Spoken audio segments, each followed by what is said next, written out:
The manifolds are the easy part. The reason these are shit to do is the fucking lines. The hard lines don't go anywhere where you want them to go. Anyway.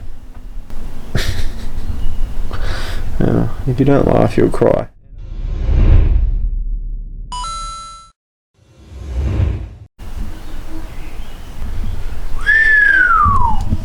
Couple of Garrett G42s. The turbos are going back on. Couple of G42s about to get slapped to the side of this bad boy. I did do a full rebuild on these turbos, ported the manifolds, heat wrapped, Tomei dumps. They're dash 7s, so hopefully we can just wring their necks and then make the most out of them while still being easy on the side of caution. Been waiting on this new Nitto gasket MLS kit. So these are the ones we're using today. And then the intake side will be, well, that'll be well down the tracks. If you're tackling this at home and you're putting your twins back in, firstly, you're an idiot. Secondly, the rear turbo actually came out first. So that means I'm gonna put the front turbo back in and then install the rear turbo. For some reason, it just went in easier. I'm not gonna mess with the system. I'm gonna slap this on, move forward with dropping these turbos in record time, just slapping them on down there, watching the hard lines down the bottom, and then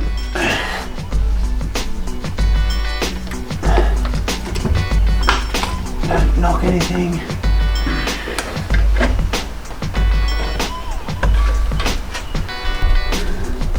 Look at that, see, that's what I like. That's what I like.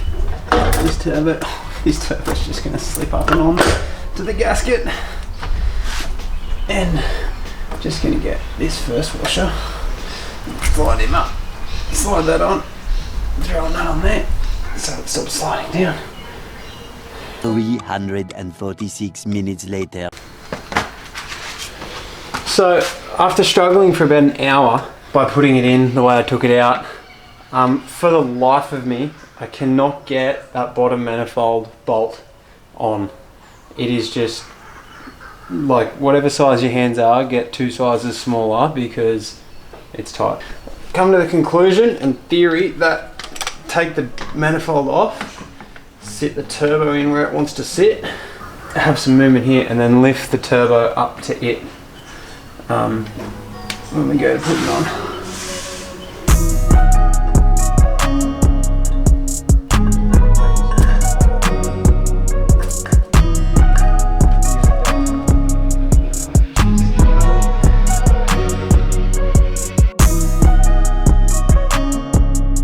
Dropping the manifold actually made this job possible. Dean put me onto this hot tip after he had the exact same issue in the early days of the GTR. Screwing in and not cross-threading the hard lines will make you reevaluate your whole life. This is definitely what I found the hardest, and what looks like 10 seconds can actually take an hour. Turbo number 2 over here on the bench. As I mentioned, not taking the exhaust manual off because I'm hoping that I can get to the bolts.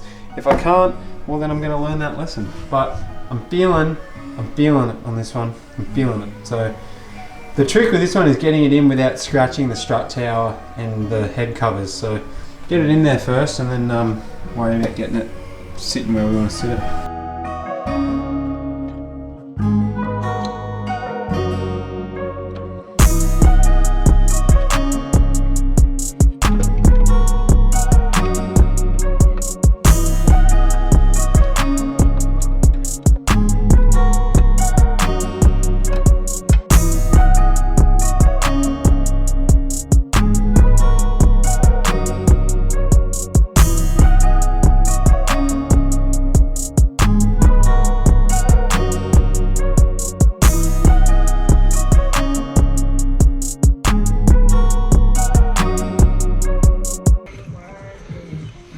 Oh my god, how on earth are you supposed to get to those? There's a nut down there and it's on the thread. Little wins boys, just look where this nut is. Like, look, underneath 2 turbos. Not cool. I've cut every knuckle so far, and this is that's the easy one. The one in the middle that I was like, oh yeah, we'll be able to get from underneath. You can't f***ing get it from underneath. It's just as hard. Rear turbo underneath. Look at that. She's on. And you probably can't even see it. Down there she is. Down in the depths, baby. Got her. I put the bolt on the end of a long, sticky, bendy magnet, and then got my hand up from under here, like this, up and under, and then just steered it on like that with my finger while it was balancing on the magnet from up here. So get this one sent home, and then it's just these coolant lines, coolant and water lines on the back, which have been shitter to do than I thought they would be.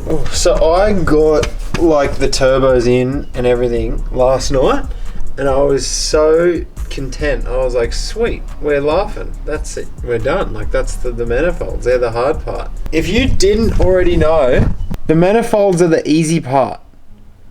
The reason these are shit to do is the fucking lines. The hard lines don't go anywhere where you want them to go, and I might have even broken one, I don't even know yet. I've just spent the last 3 hours trying to get the oil drains on because they don't want to squish up and bend and go up and then back down onto that. It's just, and that sounds like such a petty job. I'm not even taking the piss, it just took me that long. This, yeah, anyway, I'm getting a headache. God. Anyway. If you don't laugh, you'll cry. And I still got to put the turbo brackets on that go to the block. I'm hoping they aren't going to be too tricky.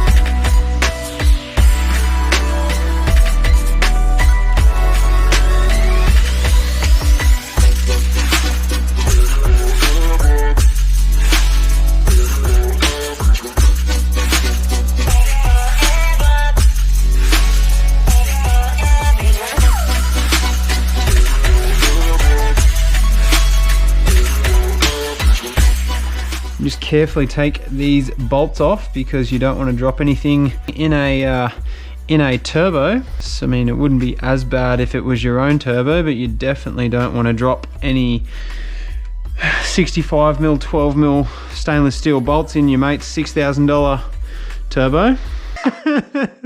Never forget.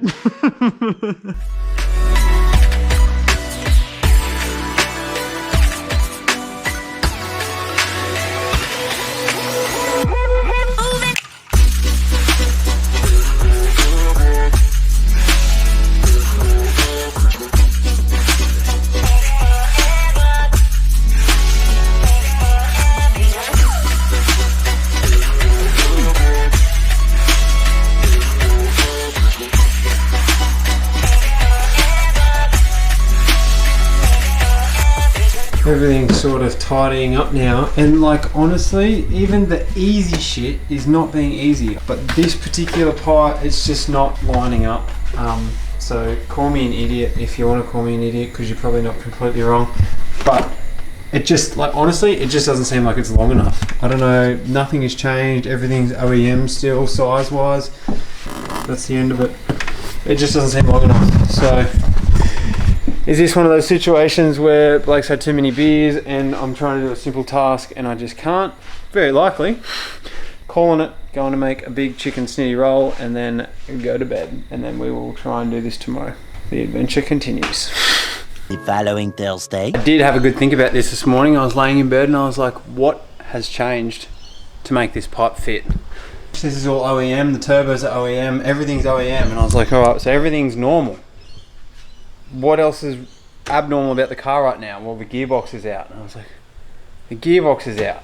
The gearbox isn't hanging off the back of the motor, which means the motor's not tilting up to where it needs to be, which means this distance here is longer than it would be if the gearbox is on. So make sure that this is all hunky-dory and he's going to do what it's going to do. I probably won't fit it because I don't want to put it back down and then stress this joint out. I just want to confirm that it is what it is, and then I can leave it and I know it's a quick fix.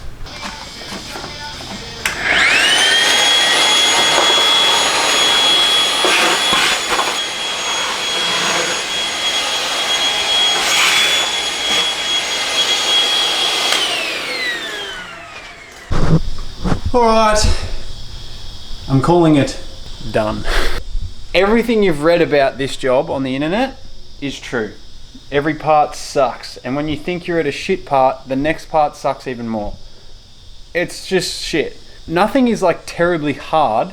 Everything is just frustrating, like to the point where you'll be doing up that rear turbo waterline, like you'd get a spanner on it, and then the spanner would drop out of your hands because you're like holding it in the absolute tip of like. So then you crawl under the car, you get the spanner, get back up, start again, drop it instantly again.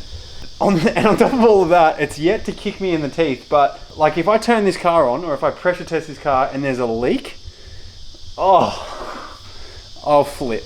Anyway, I would love to hear if anyone has any experience in Dash 7s, what sort of power figures we should be aiming for, we should expect, any mishaps that we should try and avoid along the way, or if there's any secret sauce that we need to be doing that we're not doing, let me know. If you've enjoyed it, leave a comment. If you want to know anything about the car, drop a comment down below. I will get back to you as soon as I can. Now, hopefully moving forward, cool mods from here on out. So anyway, thanks for watching, guys. Bye. Ever since you shut the door on everything we knew, you're too late for love, and you're love, and on love, and you're